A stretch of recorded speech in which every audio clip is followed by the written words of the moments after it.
우리 교회가 진행하는 이 큐티 교재가 생명의 삶인데요. 3월달 본문이 히브리서 말씀입니다. 그래서 3월달 동안만큼은 이 히브리서를 우리가 묵상하고 주일날 은혜를 나누게 될 겁니다. 히브리서는 13장으로 구성되어 있고 사도 바울이 기록했다고 보통 그렇게 얘기하지만 정확하게 누가 썼는지는 알 수 없다, 이렇게 보는 게 또 정설이기도 합니다. 히브리서 서신이기도 하지만 시작이 인사말이 없어요.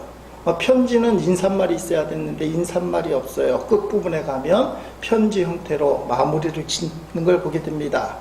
레스라는 사람이 이런 말을 했습니다. 히브리서는 수필처럼 시작되고 설교처럼 진행되고 편지로 끝을 맺는다. 근데 통상적으로는 서신이라고 보기보다는 설교문이 아닐까. 히브리서가 상당히 미스테리한 성경 중에 하나인데 왜 쓰여졌는가? 도대체 히브리라는 이름은 핫비루, 땅의 사람들, 이스라엘이 출애굽하기 전에 이름입니다. 그래서 이스라엘의 원래 이름이 핫비루, 히브리서라고 해서 히브리에게 보낸 편지인데, 이 히브리서에는 그 구약에 대한 내용들이 많이 나와요. 그래서 대제사장, 언약, 보좌. 그 구약을 잘 아는 누군가는 기록했는데 대상이 그냥 성경에 기록되어 있는데도 히브리인이다, 이렇게 보여지는데, 내용을 가만히 보면 헬라 사람들을 위해서도 쓴 것처럼 보이는, 쉽게 말하면 히브리서 자체가 연구를 할수록 더 모르겠다. 근데 우리가 그냥 생각하면 히브리서니까 히브리인들을 대상으로 쓴 책이 아닐까. 히브리인들, 유대인들이 믿는 그 율법에서 예수님을 믿는 사람들이 생겨나기 시작합니다. 개종을 하게 된 거죠. 유대교에서 기독교로 개종하게 되니까 그들에게 예수님이 어떤 분이신지, 그래서 예수님은 대제사장이시다, 오늘 본문에 보니까 사도시다, 뭐 이런 말도 쓰면서 설명을 하고 있습니다. 구약을 통해서 예수님을 전하고 하는데 성경의 핵심은 뭐냐? 예수님이라는 거예요. 예수님. 우리가 히브리서를 통해서 예수를 볼 수 있어야 된다. 그래서 히브리서를 쭉 보다 보면 눈에 띄는 단어가 나오는데 믿음이라는 단어, 믿음. 오늘 집에 가서 여유가 있으면 한번 찾아보세요. 히브리서 1장부터 13장 끝장까지 믿음이라는 단어가 몇 번 나왔을까? 30번 나와요. 30번. 이건 꽤 많이 나오는 단어예요. 히브리 11장을 통상적으로 믿음장이라고 표현해요. 시작이 그렇게 되어 있죠. 믿음은 바라는 것들의 실상이요 보지 못하는 것들의 증거다. 그러면서 구약에 있는 믿음의 위대한 선진들 이야기가 쭉 나오게 되는 거예요. 자, 이런 상상을 할 수 있습니다. 유대교를 믿는 거죠. 사실은 이스라엘 사람들은, 히브리 사람들은 태어날 때부터 유대교인인데 예수를 만나고 예수를 그리스도로 영접해서 기독교를 믿게 되었는데요, 앞불사 이게 생각보다 쉽지 않아요. 유대교는 예수님을 십자가에 못 박혀 죽였는데 계속해서 예수 믿는 사람들을 핍박할 뿐만 아니라 그 당시에 실제 권력을 갖고 있는 로마가요, 유대교는 좀 내버려 두는데 기독교인은 엄청 핍박하고 죽이는 거예요. 기독교로 개종한 유대인의 입장에서는 어떤 생각이 들까요? 이거 괜히 믿었다. 그냥 유대교에 가만히 남아있으면 이런 괜한 핍박을 안 받을 거 아니에요. 좀 더 자유로울 거 아니에요. 좀 더 생활이 나을 거 아니에요. 괜히 예수 믿다가 잘못하다간 순교도 하는 거예요. 갈등이 생기는 거예요. 그래갖고 히브리서라는 성경을 쓰게 된 거예요. 아마 이게 맞을 것 같아요. 유대교를 믿다가 기독교를 개종했는데요, 처음에는 너무 은혜롭고 감동이 됐는데 실제 생활이 부딪히는 거예요. 흔들리는 그 유대인들을 향해서 히브리서를 딱 쓰고 믿음은 이런 거다. 그러니까 고난당하고 힘들고 어려운 사람들이 히브리서를 읽으면 갈 길이 보이는 거예요. 갈 길이. 주변에 보면요, 예수를 믿고 싶은데 그 믿음이 현실에 꺾어져요. 우리 교회도 옛날에 대처 승이긴 하지만 집에 법당을 모시고 불상을 섬기던 중이 교회에 온 적이 있잖아요. 근데 이 사람이 그 일을 그만두고 교회를 다니고 하니까 살아가는 게 문제가 된 거예요. 나중에 알아보니까 중들이 개종을 하게 되면 세상을 살아갈 방법이 우리가 생각하는 것처럼 없다는 거예요. 꽉 막힌다는 거예요. 결국은 참 안타까운 일이지만 믿음이 끊기는 거예요. 그때 중들의 영적 상태를 알았어요. 뭐 여기서 할 말은 아니지만 우리가 생각하는 것처럼 고차원은 아니더라고요. 목사가 딱 봐도 영적인 게 깨뚫어져요. 어떤 상태인지 딱 보여요. 믿음을 가졌는데 먹고 사는 현실에 이렇게 딱 부딪히니까 믿고 싶은데 꺾어지는 거예요. 근데 그런 사람들을 위해서 히브리서가 쓰여졌다. 히브리서가 쓰여졌다. 여러분, 기독교에서 말하는 믿음, 이 믿음은 누구를 믿는가? 누구든지 예수를 믿는다고 그래요. 오늘 저희도 예수님 믿기 때문에 교회 나왔다고 그래요. 그런데 한 걸음 더 나가서 이런 질문합니다. 당신은 정말 예수를 믿습니까? 정말 예수를 믿습니까? 전도폭발 세미나에서는 이 질문 하잖아요. 딱 만나면 당신은 지금 죽어도, 당장 죽어도, 오늘 이 자리에서 죽어도 천국 갈 수 있습니까? 아멘 하는 사람이 없어요. 깜짝 놀라서 아멘 해야 되는 거예요. 이게 전도폭발 세미나 첫 마디예요. 지금 당장 이 자리에 이 순간에 죽어도 천국 갈 믿음이 있습니까? 먼저 히브리서 3장 1절 첫 부분을 보려고 하는데요, 예수님은 우리에게 천국을 소개해요. 이 땅 게 전부 아니다. 오늘 우리가 이것 때문에 죽고 살고 잠 못 자고 고민되고 뭐 건강 문제, 물질 문제, 질병 문제, 자녀들 문제 너무 죽겠어요. 근데 천국에서 그게 문제가 되겠냐? 이 땅 거 다 내려놓고 천국에 딱 올라가면 내가 지금 붙잡고 있는 고통과 고민 문제가 천국에서 의미가 있겠는가? 의미가 없어요. 다 가정이에요. 천국에서 인정받는 건 믿음과 사랑이에요. 얼마만큼 사랑했는가? 성경을 통해서 우리가 예수님 믿고 천국을 봐야 되는데 1절 시작에 오늘 본문에 그러므로 함께 하늘의 부르심을 받은 거룩한 형제들아 아멘. 우리가 땅의 부름을 받은 것이 아니라 하늘의 부름을 받았다. 우리가 이 땅에 발을 딛고 살지만 우리의 목적지는 하늘이다. 하늘. 근데 이 땅에서 하나님 나라를 이루어야 되니까 주님이 도와달라고, 우리를 주께서 인도해달라고, 이 땅에서 믿음 생활 잘해서 맡겨진 사명 잘 감당하게 해달라고 기도하는 것 뿐이지 사실은 천국이 더 좋아요. 이 땅에 사는 것보다 천국이 더 좋아요. 사도 바울도 그렇게 얘기했어요. 내가 천국 가는 게 소원이지만 할 일이 있기 때문에 이 땅에 있는 거다. 그래서 요한계시록에는 주 안에서 죽는 자는 복이 있다. 죽는 게 복이 있다고 얘기해요. 하늘을 안 믿고요, 천국을 안 믿으면 죽는 게 복이 있다. 요거는 꼭 넘어가야 됩니다. 죽음을 극복할 수 있는 믿음이 필요해요. 우리는 땅에 속한 자가 아니라 하늘의 부름을 받은 하늘에 속한 자. 지난 화요일날 목사님들 모임을 정기적으로 갔는데 양상, 웅상에 있는 덕계리에 갈릴리 교회가 있어요. 그 교회는 병원에 속한 교회인데 하다 보니까 교회로 시작된 병원인데 목사님이 지금은 병원 안에 교회가 있게 되는 처지가 됐어요. 정신병원하고 어르신들 요양병원 두 병원이 함께 운영되는 곳이에요. 거기서 얘기를 하는데 목사님 설교를 듣고 목사들끼리 이제 이야기를 하는 거예요. 크리틱 비슷하게 충고도 해주고 조언도 해주고. 어떤 목사님이 연로하신 할머니들, 어르신들, 주로 할머니들인데 그들에게 천국을 말씀합니까? 더 정확하게는 죽음을 소개합니까? 예수 믿는 사람들에게 죽음을 준비하고 만듭니까? 왜냐하면 요양병원이 죽음을 앞둔 어르신들 병원이니까.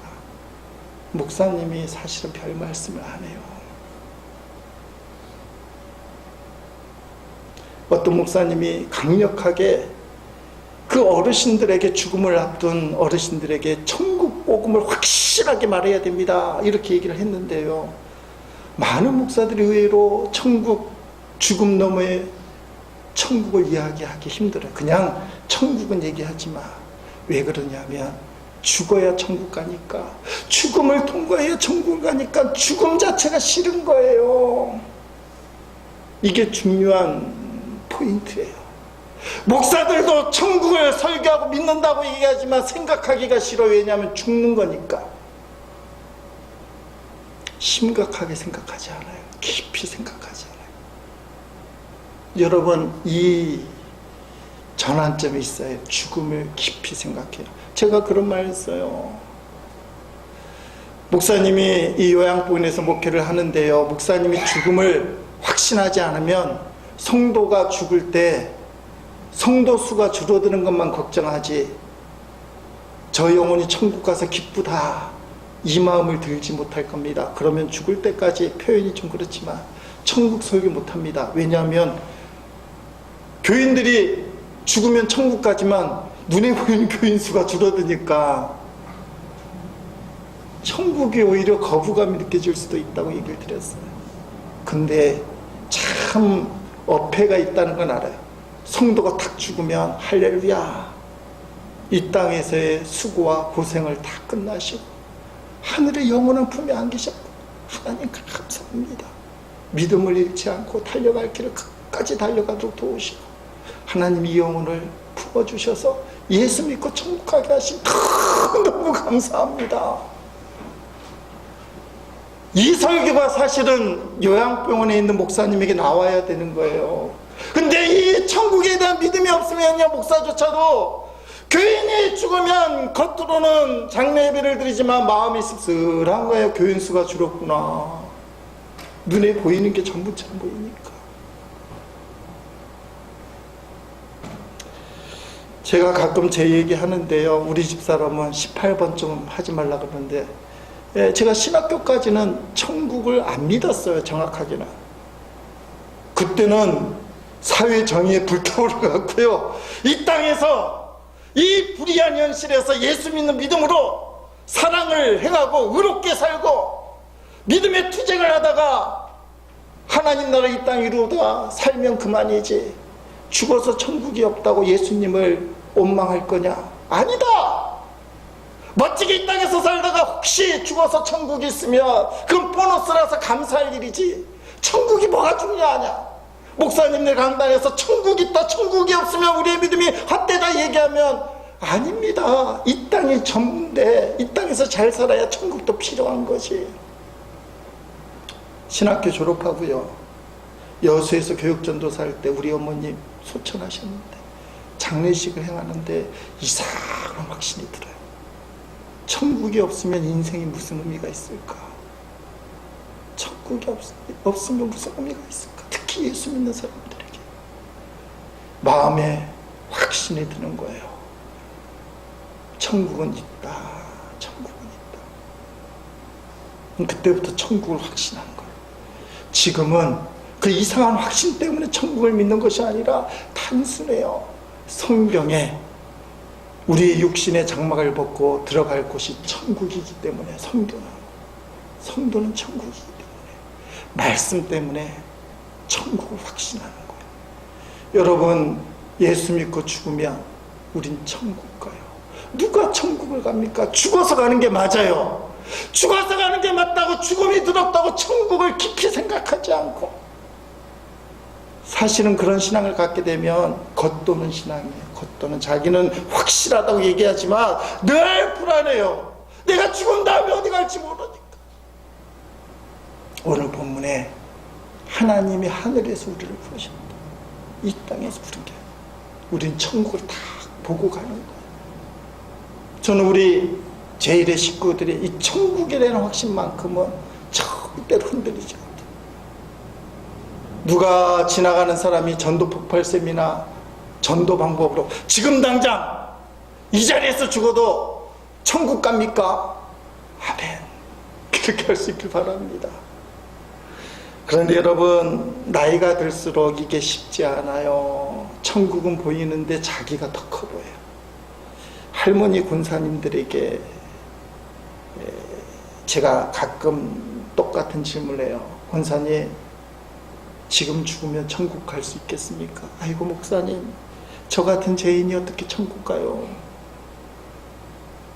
거의 그러잖아요. 어떻게 보면 그게 아닌데, 예수님을 믿으면 모든 죄가 사함받고 천국 들어가는데, 천국은 분명히 죄가 그림자라도 조금이라도 있으면 못 들어가는 곳이에요. 그래서 인생을 오래 살다 보니까 자기가 지은 죄가 너무 큰 거예요. 근데 이 죄 악덩어리 붙들고는 천국 못 가지. 예수 믿는 성도고 권사님인데도요. 근데 그 죄를 누가 용서해 주셨어요? 예수님 십자가에서. 우리가 예수 믿는 이유예요. 죄는 내가 졌지만 예수님이 나의 모든 죄를 대신해서 십자가에서 죽으셨다. 그런데요, 목사라 할지라도 가끔씩은 이게 고민이 돼 있잖아요. 내가 예수님 믿는다고 하는데 진짜로 예수를 믿는가? 우리 신앙생활이요, 하나님이 산신령처럼 뽀로롱 나타나서 아침에 이거 해라 저거 해라 그러면 신앙생활이 좀 더 수월할지 몰라요. 근데 그게 완전히 기계적으로 돼버리잖아요.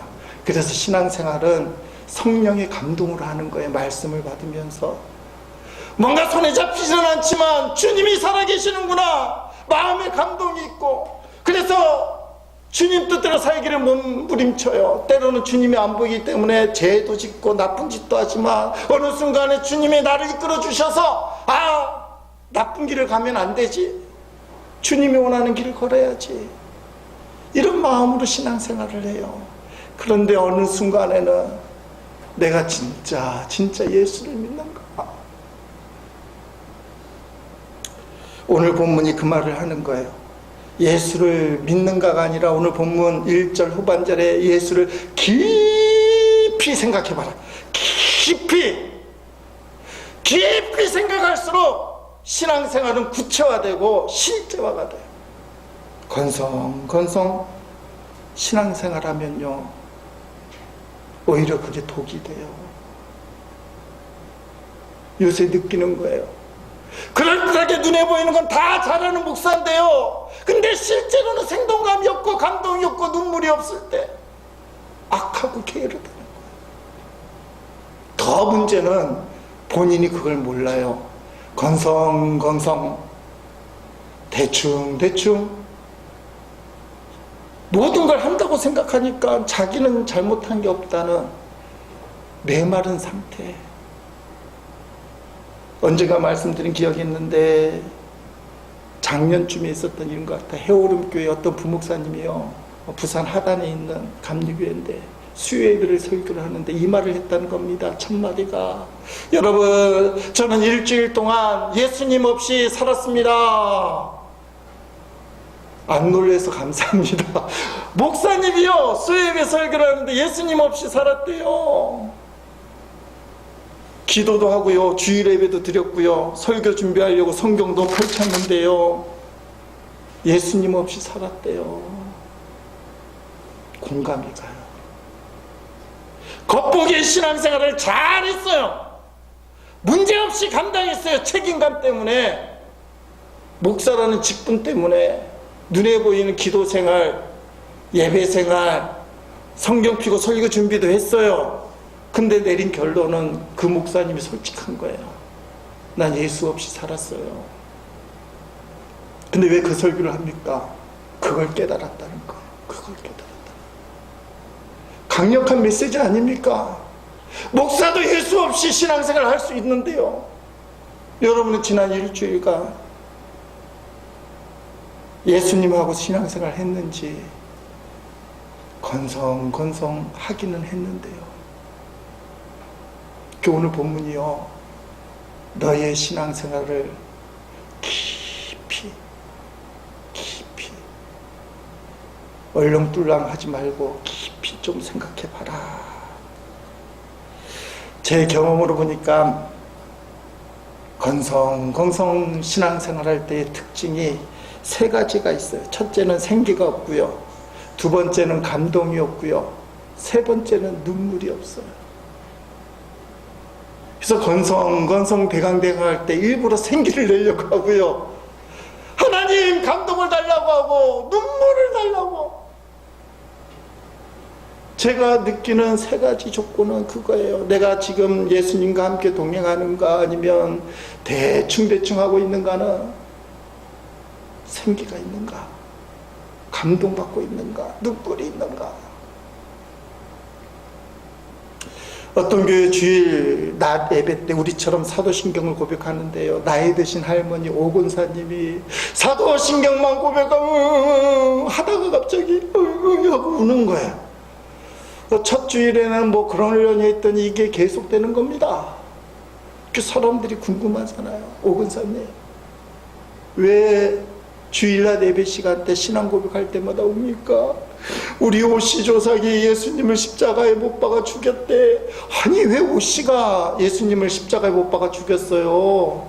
본디오 빌라도가 십자가에 못 박아 죽였지. 사도신경에 그렇게 기록되어 있어. 네 오건사님의 대답이 걸작이에요. 본디 오씨래매. 본디 오씨가 빌라도의 성이 오씨라는 거예요. 그래서 그걸 생각할 때마다 충격을 먹어서 우리 오씨 조상이 예수님을 십자가에 못 박아 죽였다, 그걸 생각하니까 사도신경 고백할 때마다 눈물이 나더라고요. 여러분, 그게 은혜예요. 어떤 말 한마디가 예수님과 연관이 돼요. 나 때문에 예수님이 십자가에 죽어. 나 때문에. 옛날에 이 찬양 많이 했잖아요. 세상에서 방황할 때 나 주님을 몰랐네. 내 맘대로 고집하며 온갖 죄를 저질렀네. 예수여, 이 죄인도 용서받을 수 있나요? 벌레만도 못한 내가 용서받을 수 있나요? 우리 신앙이요, 이전에는 이 고백이 눈물이 되는 고백이었어요. 벌레만도 못한다. 근데 죄송합니다마는 요새 교인들은요, 이 정도면 됐지요, 뭐 주님 그래요. 예배당에 나와서 이 정도면 됐지요 주님, 제가 이만큼 하는데요, 오늘 교회 나와줬잖아요, 오늘 예배 드려줬잖아요.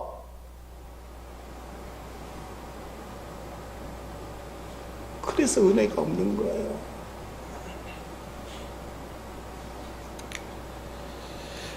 여러분, 자기의 영적인 초라함을 볼 수 있는 게 은혜예요. 그래서 그 감동이 있고, 십자가 은혜 때문에 용서받았다는 것 때문에 눈물이 났고, 용서받았다는 확신이 있기 때문에 생기가 팍팍 도는 거지.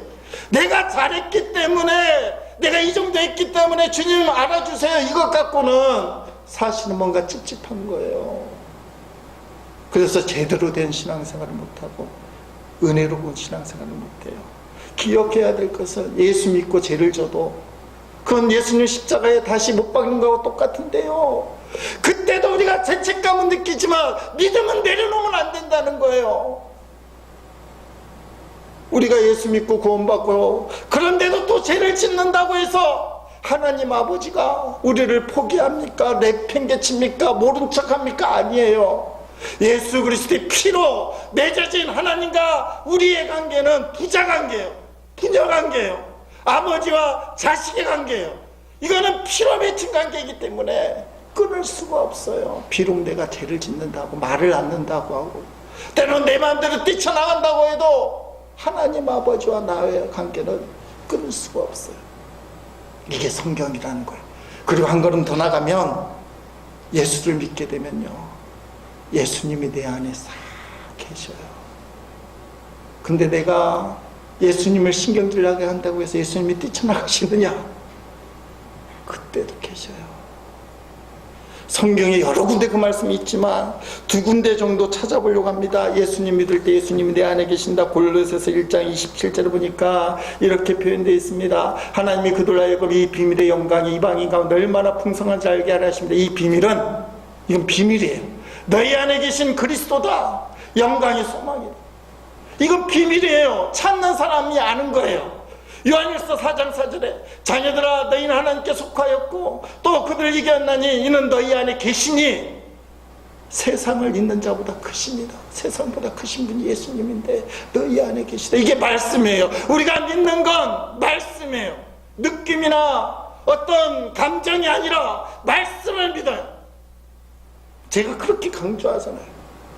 내가 주님 앞에 불순종하고 죄를 지어서 감정이 안 좋으면 믿음이 떨어지고 그건 사실이에요. 예수님이 날 떠난 것이 아니라는 거예요. 근데 감정이 믿음의 조건이 아니라 말씀이 그렇다는 거예요. 너가 죄를 져도 주님은 너 안에 계시고 너는 영원히 하나님의 아들, 딸이다. 하나님은 절대 너를 포기하지 않는다. 손바닥에 이름을 새기고 날마다 쳐다보며 비록 걷길을 갔다 할지라도 끝까지 지키시고 보호하시는 분이다. 둘째 아들이 재산을 받아내고 세상에 나가 허랑방탕할지라도 그 아들이 돌아오기를 기다리는 분이 하나님 아버지다. 절대로 포기하지 않는다. 여러분, 이게 성경 말씀이에요. 그러니까 감정을 믿지 말아요. 감정. 아, 요새 은혜가 없는데, 요새 되는 게 없는데 하나님이 날 버렸나 봐, 하나님은 없나 봐, 이런 감정이 생기지만요, 그게 믿음의 대상이 아니에요. 믿는 대상은 말씀이에요. 가끔은 전투기가 추락하는 사건이 나잖아요. 근데 여러 가지 원인들이 있는데 추락의 원인이 버티고 현상이에요. 아마 영어 같은데요. 버티고 현상. 이게 어떤 현상이냐면 고도로 흘러간던 전투 비행기 조종사지만요, 그 비행기를 운행한다고 하나요? 비행을 하다 보면 자기가 모는 비행기가 뒤집어서 나는지 제대로 나는지, 아마 상황이 그런 것 같아요. 우리가 조종사가 안 돼봐서 그 상황이 뭔지 모르지만 이게 뒤집혔는지 바로 나는지 그냥 상식적으로는 뒤집으면 느낄 것 같은데 못 느낀다는 거예요. 그래서 조종사들은 훈련받을 때 감정을 믿지 말고 계기판을 봐라. 그게 버티고 현상이 뭐냐면 특히 밤에 이 현상이 많이 나타나는데 하늘의 별들하고요, 바다에 떠있는 배들의 불빛이 똑같아 보인대. 똑같아. 하늘의 별, 바다의 배 불빛이. 그래서 바다가 하늘인 줄 알고 바다로 하늘로 올라간다고 자기는 내려가는 거예요. 자기는 올라간다고 해주면. 그럼 어디 처박혀요? 바다에 처박혀요. 이게 버티고 현상 때문에 추락사고가 많이 난다. 한 조종사가요, 훈련을 받고 첫 야간 비행을 했습니다. 이제 혼자 단독으로 비행을 하는 거예요. 근데 구름이 끼고 폭풍 속에 탁 들어가게 되는데 비행기 날개 막 흔들리는 거예요. 완전 쫄고 겁이 나는데 갑자기 오른쪽 날개가 쑥 내려가는 느낌. 그래서 감각적으로 오른쪽 날개 쑥 올리는데 이상하게 벨트가 꽉 차여지더래요. 오른쪽 날개 올리니까 벨트가 꽉 차여지니까 벨트를 좀 풀게 해서 딱 보는데 계기판이 뒤집어지면서 이상한 데로 날아간다는 거예요. 갑자기 벨트가 탁 차여지는 것이 아니라 몸이 밑으로 떨어지는 거예요.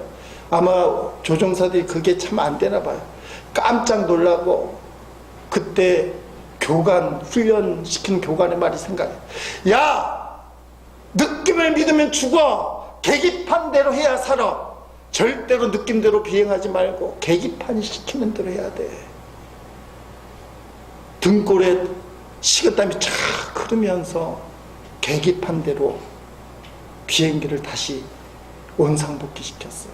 느낌은 거꾸로예요. 느낌은 오른쪽 날개가 쳐지기 때문에 올려란데 계기판은 오른쪽 날개를 내리라는 거예요. 뭘 선택해야 되느냐? 내려라, 계기판대로. 여러분, 그게 사는 비결이에요.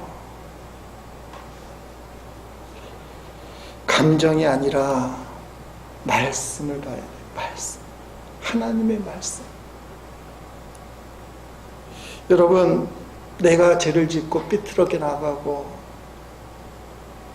때로는 돌이킬 수 없을 만큼 큰 죄악을 짓는다고 해도요, 하나님 아버지와 나의 관계는 끊어지지 않아요. 아버지는 여전히 날 사랑하십니다. 그게 말씀이에요. 내가 고통당할 때 하나님은 어디 계십니까? 하나님 당신께 실망했습니다. 이게 책 제목인데 필립 얀시라는 사람이 쓴 책에 인생의 고난과 고통, 왜 사랑하는 사람이 먼저 죽어야 됩니까? 왜 이 세상에는 하나님이 살아계시다면 이런 불의한 일들, 끔찍한 일들이 왜 이렇게 엄청나게 생깁니까? 필립 얀시가 그런 것에 대해서 고민하고 책을 많이 썼어요.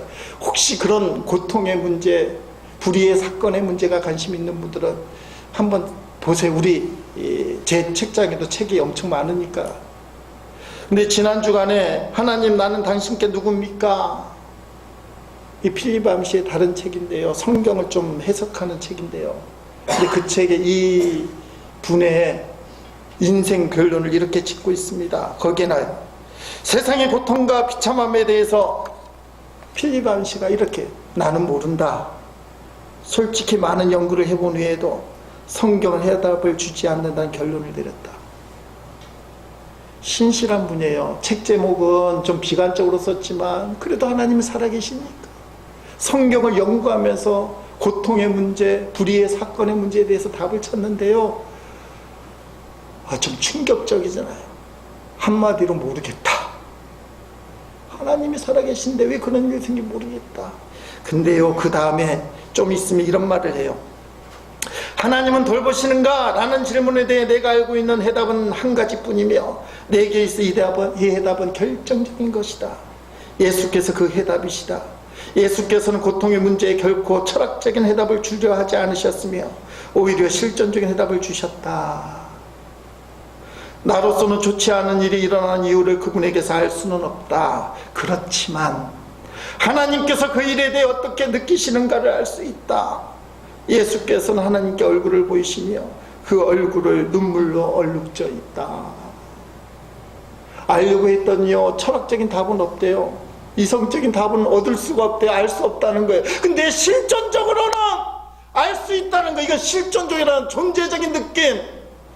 실존적으로 뭘 느끼느냐 하면 말씀을 깊이 파고, 이런 하나님은 어디 계십니까? 내가 이런 불행을 당할 때, 옳지 않는 사건 사고를 당할 때, 사랑하는 가족을 하늘 아래 보낼 때 하나님 어디 계십니까? 머리로는 답을 알 수 없는데요, 실존적으로는 답을 알게 되었다. 예수님이 함께 하셨다. 예수님이 우리와 함께 하시면서 하나님 앞에 우는 얼굴로 함께 기도하셨다. 필립 얀시의 결론이에요.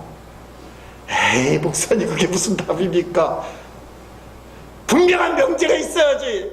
하나님이 주신 고통은 이것 때문이다. 정한되면 흔한 말로 고통은 변장된 축복이다, 이렇게 설명을 해야지. 아니잖아요. 욥기에 보면요, 당대의 의인, 가장 믿음이 좋았던 그 사람이요, 자식들을 다 잃고 전 재산을 다 잃고, 부인은 그러나 하나님 뭐하러 믿느냐 욕하고 죽어라 라고 얘기하고, 본인은 피부암에 걸려서 잿더미에 앉아 기와장으로 머리끝에서 발끝까지 박박히는데요, 욥기를 쭉 읽어봐도요, 철학적인 답은 없어요. 그래서 욥기가 계속 읽히는 거예요. 연구가 되는. 그렇게 믿음 좋은 사람이 그런 비참한 고통을 당하는데 하나님은 뭘 하십니까? 이게 욥기의 주제인데요, 철학적인 답이 없어요, 성경에. 근데 성경을 깊이 생각하고 예수님을 깊이 생각하면 실존적인 답을 얻어요. 예수님이 함께 하셨다. 성경에 예수님이요, 아파하는 사람들 가슴 아파하고 고쳐주시고, 가난한 자들 손을 내미시고, 어렵고 있는 사람들 품어주시고, 욕먹으면서까지 죄인들과 세리들과 목자들과 그 당시에 가장 약한 사람들을 다 품어주셨잖아요. 성경에 예수님이 구체적으로 울었다는 표현이 요한복음 11장 35절에 예수께서 눈물을 흘리시더라. Jesus wept. 영어로는 딱 두 단어예요. 사랑하는 친구 나사로가 죽었을 때요, 예수님이 눈물을 뚝뚝뚝 흘리셨어요.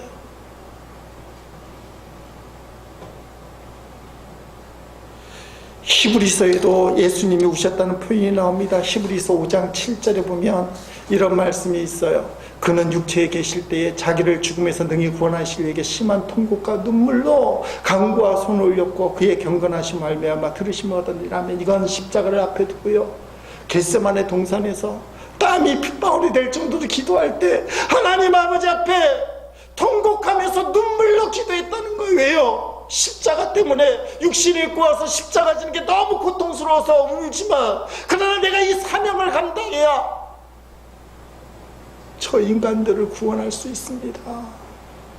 자기가 가는 길이 죽는 길인지도 모르고 가는 저 불쌍한 인간들을 구원할 수 있습니다. 눈물을 펑펑 흘리시면서요, 땀방울이 핏방울이 되면서까지 기도하셨던 분이 예수님이에요. 여러분, 주님을 깊이 생각하면요, 건성건성이 아니라 깊이 생각하면 철학적인 답은 얻을 수 없을지 모르지만, 이 실존적인 주님, 나를 위해 십자가에 죽으시고 생명을 주신 그 주님이 내 안에 계시고, 내가 비록 갈 길을 간다 할지라도 여전히 나와 함께 하시고 나를 품으시고 사랑하신다. 이걸 알아요. 이게 신앙의 힘이에요. 철학적인 답을 구해도 얻지 못해서 떠나는 사람은 바보예요. 성경에 그 답 없어요. 그러면 어떻게 보면 그렇게 답이 주어지면 성경은 성경이 아닐지도 몰라요. 뻔한 책이 되니까. 성경을 아무리 뒤져도 머리로, 이성으로, 철학적으로는 하나님의 그 섭리를 알 수 없어요. 근데 믿음으로 받아주는 거예요. 내 인생에 불행이 닥칠 때, 내 가정에, 내 삶에, 내 앞에 이런 어려움이 생길 때 머리로는 이해할 수 없지만 주님이 그 문제를 함께 짊어지시고 내 안에 계시는 걸 느껴요. 여러분, 그래서 이런 예수님을 깊이 생각할 때 믿음이 바로 세워지네. 오늘 본문 히브리 3장 1절과 똑같은 말씀이 12장 2절에 나와요. 믿음의 주여 또 온전하시게 하시는 이 예수를 바라보자. 그는 그 앞에 있는 기쁨을 위하여 십자가를 참으사 부끄러움을 개의치 아니하시는 하나님 보좌 우편에 앉으셨노라되. 우리의 믿음을 온전하게 하시는 분이 누구냐? 예수님이에요. 감정 때문에, 막막한 현실 때문에, 먹고 사는 문제 때문에 믿음이 무릎을 꿇을 때, 그때 예수를 바라보면 우리의 믿음을 일으켜 세워주시는 분이 바로 예수님이에요. 믿음의 주에 온전하게 하시는 예수님을 바라보라. 예수를 깊이 깊이 생각하라. 성경에 이 예가 있어요. 기독교 최초의 순교자 스데반이요. 설교를 했는데 히브리인들, 유대인들이 돌을 던져 죽이려고 달려들 때요, 그는 그 상황을 보지 않았어요. 내가 어쩌다가 실수해서 설교 잘못해서 이렇게 돌 맞아 죽게 생겼을까 생각 안 했어요. 자기를 돌 던지려고 죽이려는 그 원수들을 바라보지도 않았어요. 왜냐하면 바라보면 미움이 생기고 내가 어쩌다가 저 인간들에게 죽게 됐을까 생각하기 때문에. 스데반은 성경이에요. 천사처럼 죽었다. 주여 저들의 죄를 알지 못하오니 저들을 용서하소서. 이게 어떻게 가능한지 여러분, 사도행전 7장 55절 56절에 보면 이렇게 기록됐습니다. 죽을 때예요. 설교했는데 죽을 때예요. 스데반이 성령 충만하여 하늘을 우러러 주목하여 하나님의 영광과 및 예수께서 하나님 우편에 서신 것을 보고, 믿음의 주여 또 온전케 하시는 예수를 보고, 예수를 깊이 생각하고 땅의 상황, 문제, 망박한 현실, 무릎 꿇게 만드는 우리의 절망의 문제, 그걸 바라보는 것이 아니라 하늘을 바라봤어요. 예수를 깊이 생각하고 믿음을 온전케 하시는 예수를 바라볼 때 말하되 보라 하늘이 열리고 인자가 하나님 우편에 서신 것을 보노라. 이게 믿음이에요. 이게 예수님을 깊이 생각하는 거예요. 내가 예수님 믿습니다. 맞아요. 예수님 믿으면 예수님이 내 안에 계셔요. 근데 깊이 생각 안 하면 우리는 대충대충 건성으로 생기 없이 감동도 없고 눈물도 없어요. 겉으로는 다 잘 된다고 얘기하지만 마음은 허전하고 믿음은 흔들려요. 눈에 보이는 절망의 현실 앞에 믿음이 무릎을 꿇어요. 근데 스데반은요, 저 때도 예수를 깊이 생각했어요. 믿음을 온전케 하신 예수님을 바라봤어요. 승리한 겁니다. 승리한 겁니다. 우리의 인생 이 땅이 전부가 아니기 때문에 하늘나라에서 승리한 거예요. 그래서 영광의 하나님이에요. 영광의 하나님. 오늘 우리가 히브리서 말씀을 보는데요, 예수를 깊이 생각하는, 예수를 정말 깊이 생각하는, 철학적인 답을 얻을지는 못하지만 주님이 나와 함께 하신다. 주님이 나를 붙들고 계신다. 이 분명한 믿음이 우리 모두에게 있기를 주의 이름으로 축원드립니다.